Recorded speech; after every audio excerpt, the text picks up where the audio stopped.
Look at me, I'm Sandra Dee. Remember that iconic scene with Stockard Channing mocking Sandy's good girl image? What you don't know is that on the exact day they filmed it, a music legend died, creating one of Hollywood's most chilling coincidences. Or that one actor's intense commitment to his role led to real physical marks that weren't makeup at all. Grease isn't just a beloved musical. It's a film shrouded in strange production stories, on-set injuries, and decisions that changed entertainment history. I'm diving into the untold secrets and shocking revelations that made Grease what it is. And trust me, you'll never see the hand jive the same way again. When Grease hit theaters in 1978, audiences fell in love with the story of Danny Zuko and Australian transfer student Sandy. The film became a cultural phenomenon that's still celebrated today. But behind those catchy songs and leather jackets lies a fascinating web of bizarre production stories, career-defining choices, and even some eerie coincidences that'll make your hair stand on end. Almost as high as those 50s pompadours. Our journey starts not on a movie set, but at a late-night party where two friends, Jim Jacobs and Warren Casey, were reminiscing about their high school days while Led Zeppelin records played in the background. The contrast between Robert Plant's wailing vocals and their memories of 50s doo-wop sparked something. As they talked about greasy hair, greasy engines, and greasy food, an idea formed for a gritty musical about high school misfits. And just like that, Grease was born. What started as nostalgic conversation would eventually become one of the highest-grossing movie musicals of all time. But here's where things get truly interesting. When it came time to cast the film's lead role, the production considered someone who was already playing America's favorite leather-jacketed bad boy on television. Henry Winkler, known nationwide as the Fonz from Happy Days, was discussed as a potential Danny Zuko given his popularity and established cool guy persona. In what Winkler later called one of the great decisions of his career, he turned down the role that would have typecast him forever. "I was already playing a similar character," Winkler explained in a 2019 interview. "And John Travolta deserved that part. He was meant for it." This single decision altered the course of both actors' careers.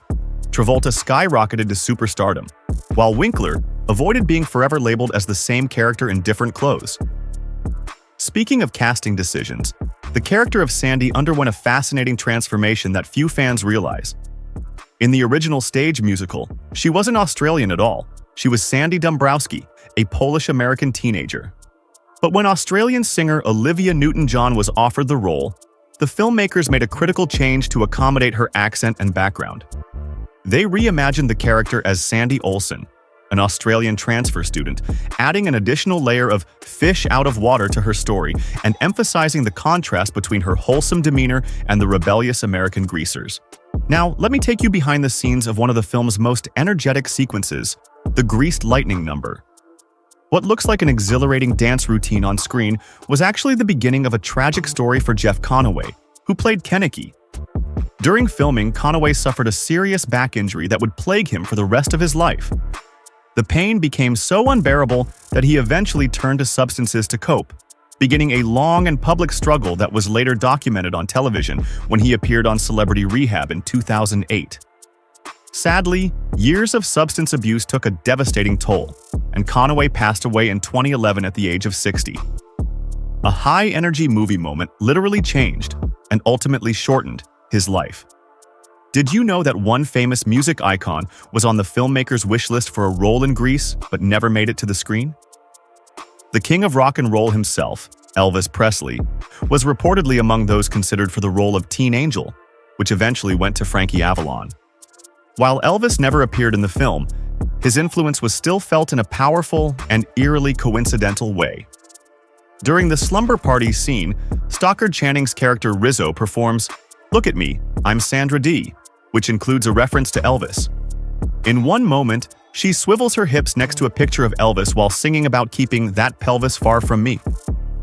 In a twist that still gives film historians chills, this scene was filmed on August 16, 1977, the exact same day Elvis Presley died. None of the cast or crew knew at the time that, as they filmed this playful reference, the music legend had taken his final breath. When they discovered the coincidence later, many called it one of Hollywood's spookiest moments. If you're enjoying these Grease revelations, don't let your T-Bird membership lapse. Hit that like button and drop a comment below. Prime Time Throwback brings you the stories behind cinema's greatest crime and drama classics. Now, let's burn rubber and get back to more shocking Grease secrets. You might think the actors playing high school students in Grease were, well, high school age. Think again. At 33 years old, Stockard Channing, Rizzo, was the oldest of the principal cast, nearly twice the age of the teenager she was portraying. In fact, the entire main cast was well beyond their teenage years. Director Randall Kleiser was so concerned about his Rydell High kids looking more like faculty than students that he devised what he called the crow's feet test during auditions. "I would get up close to their faces and look for crow's feet around their eyes," Kleiser explained. "That would reveal if they were beyond the surreal age we had determined would work." According to Kleiser's casting philosophy, real high school students simply don't have crow's feet, making this one of Hollywood's most age-inappropriate casts ever assembled. The intense Thunder Road car race sequence brought unexpected dangers, not just for the actors, but for the director himself. Filmed in the Los Angeles River, the stagnant, bacteria-laden water proved to be more hazardous than anticipated. Kleiser, walking barefoot due to the extreme heat, accidentally cut his foot during shooting. By the next day, he had developed a severe infection and a fever that spiked to 101 degrees. What looked like a thrilling race on screen was actually a breeding ground for harmful bacteria that could have seriously derailed production. If you thought that was bad, the infamous prom scene was even worse, a sweltering endurance test that pushed the cast and crew to their limits. Shot inside the gymnasium of Huntington Park High School during summer, with no air conditioning or proper ventilation, temperatures reportedly reached a blistering 116 degrees. The intense heat took a severe toll on the extras, and dancers performing high-energy routines take after take. Several people had to be removed from the set due to heat exhaustion. Next time you watch that scene, remember that those aren't just dance moves you're seeing. They're acts of physical endurance. Now, here's something that blurs the line between acting and reality. One of the most memorable visual moments in Grease occurs when Stockard Channing's character examines the love bites on her neck in the mirror. What most viewers assume is the work of a skilled makeup artist was actually much more authentic and controversial by today's standards. Jeff Conaway, who played her on-screen love interest Kaniki, took method acting to another level by giving Channing actual hickeys before filming. That's commitment to a role that goes well beyond learning lines. While we're on the subject of on-set romances, rumors swirled about potential off-screen chemistry between John Travolta and Olivia Newton-John. While both stars maintained they kept things professional, their undeniable chemistry sparked speculation for decades. Newton-John later admitted in interviews that there was some attraction between them, but timing and circumstances prevented anything serious from developing. Perhaps that unfulfilled tension is what made their on-screen romance so compelling. John Travolta's star power didn't just secure his own role, it helped his sister land one too. Ellen Travolta, an actress in her own right, got an unexpected break when her brother casually asked the production team if she could be part of the movie during a set visit. They agreed, and Ellen was given a small role as a diner waitress watching the high school dance contest on TV. Her brief moment included just one line, "Oh, there's Danny and Sandy." It's a small but meaningful example of how Hollywood connections work, even for small roles.